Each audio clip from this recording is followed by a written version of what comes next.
Rewriting the Bible, the Chinese government's attempt to change God's word and its shocking portrayal of Jesus.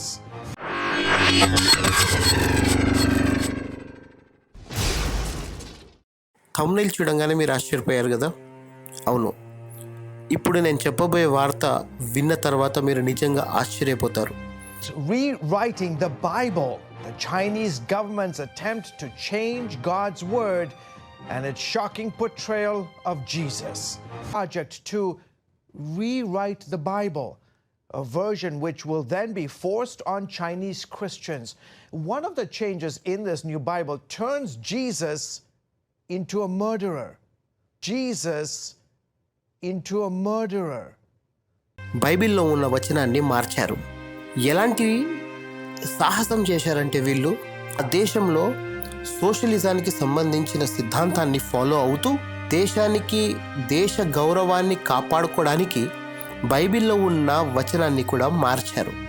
ఇంతకీ బైబిల్లో ఏ వచనం మార్చారో నేను మీకు చూపెట్టబోతున్నాను. ఒకసారి ఇది చాలా క్లియర్గా చూడండి. యోహాను సువార్త 8వ అధ్యాయము 3 నుంచి 11 వచనం మనం ఒకవేళ చదివితే అందులో మనకు వ్యభిచారంతో పట్టబడిన ఒక స్త్రీ గురించి మనము ఈ స్టోరీ వింటాం. అయితే అందులో యేసుక్రీస్తు ఒక అల్టిమేట్ సమాధానం ఇస్తారు. ఈ సమాధానము ప్రపంచమంతా కదిలిపోయింది వినంగానే.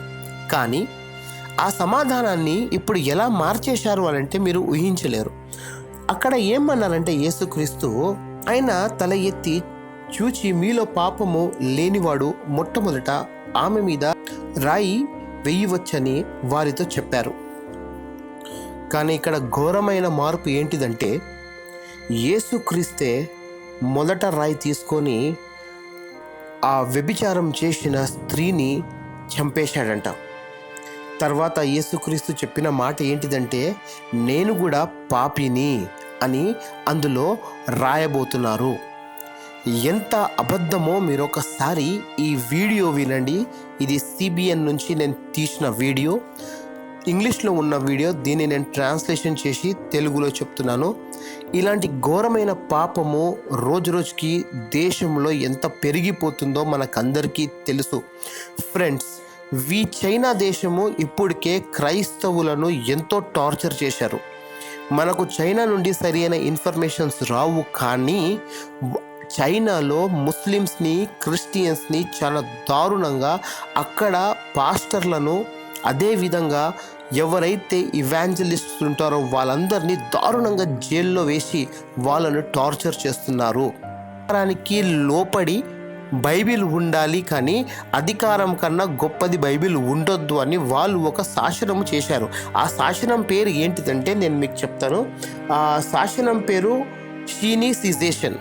ఇందులో ఏముంటుందంటే the sinicisation of Chinese religion and provide active guidance for religious and socialism to coexist అంట.